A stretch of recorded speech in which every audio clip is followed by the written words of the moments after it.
जय श्री राम दोस्तों।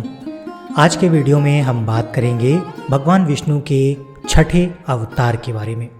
भगवान परशुराम को भगवान विष्णु जी के छठे अवतार के रूप में जाना जाता है।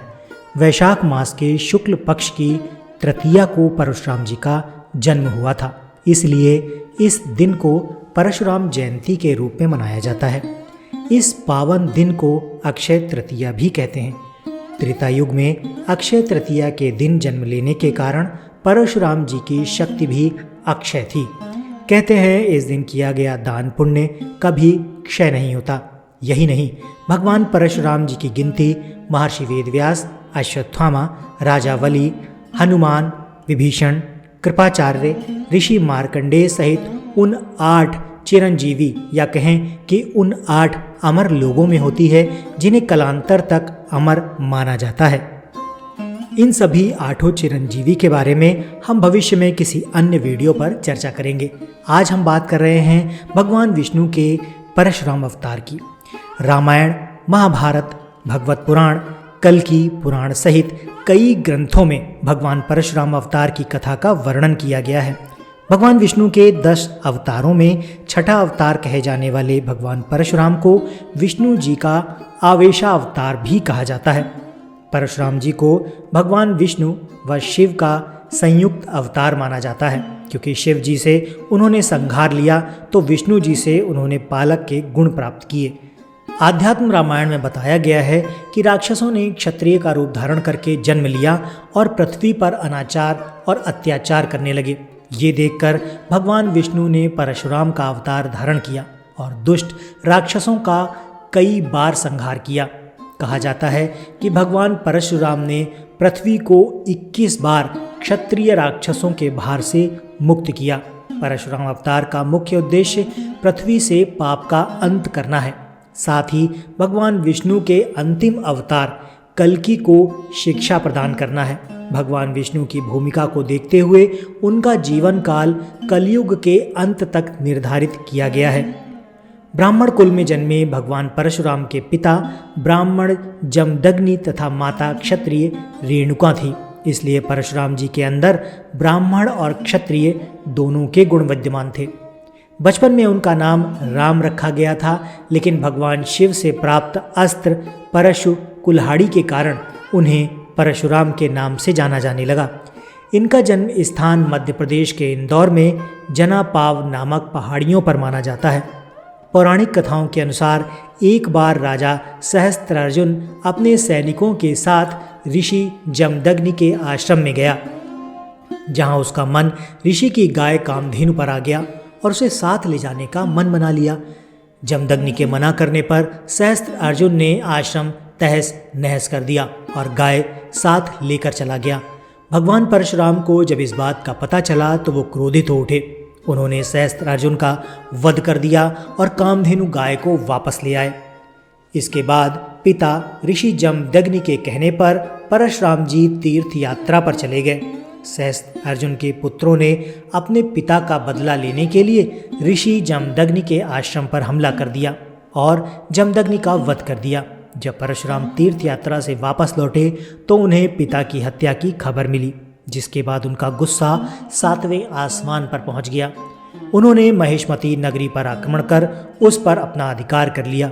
इसके बाद उन्होंने एक के बाद एक 21 बार राजा सहस्त्रार्जुन के क्षत्रिय वंश का पृथ्वी से विनाश कर दिया। यही नहीं, क्षत्रियों के रक्त से स्थलत पंचक क्षेत्र के 5 सरोवर भी भर दिए और अपने पिता का श्राद्ध सहस्त्रार्जुन के पुत्रों के रक्त से किया। परशुराम जी का क्रोध देख महर्षि चीक प्रकट हुए और उन्होंने परशुराम जी को ऐसा घोर कृत्य करने से रोका, जिसके बाद परशुराम जी ने अश्वमेध महायज्ञ किया और सप्तद्वीप युक्त पृथ्वी महर्षि कश्यप को दान कर दी। साथ ही देवराज इंद्र के समक्ष अपने शस्त्र त्याग दिए और सागर द्वारा उच्छिष्ट भूभाग महेंद्र पर्वत पर आश्रम बनाकर रहने लगे। भगवान विष्णु ने अयोध्या में अपना 7वें अवतार श्री राम के रूप में जन्म लिया था।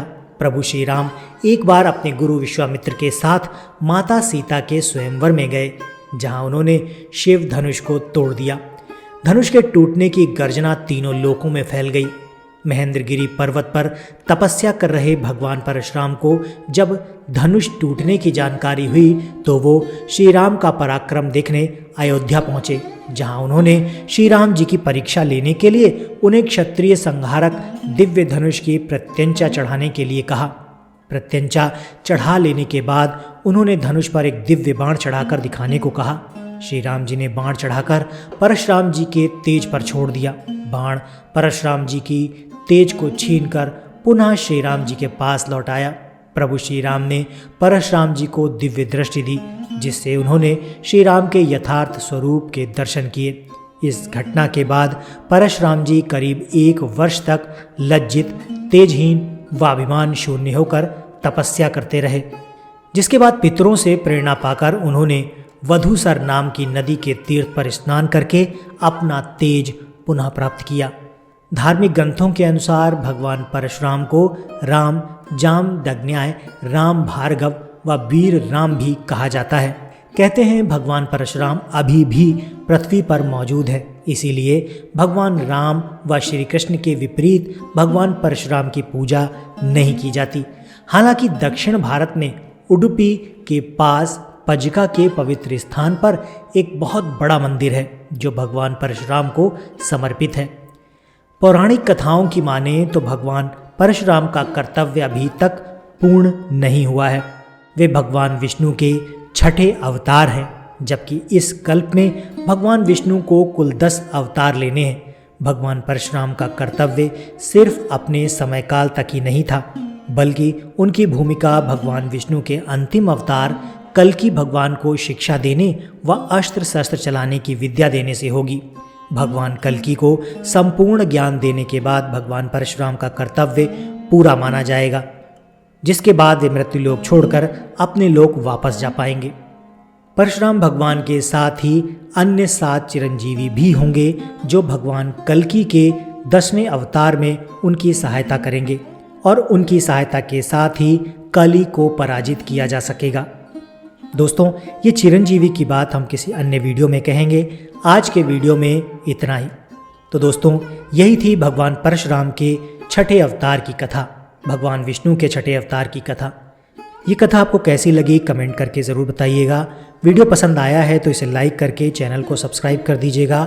हम मिलते हैं आपसे अपने अगले वीडियो में ऐसी ही किसी रोचक कहानी या फिर लोक कथा के साथ। वीडियो देखने के लिए आपका बहुत बहुत धन्यवाद।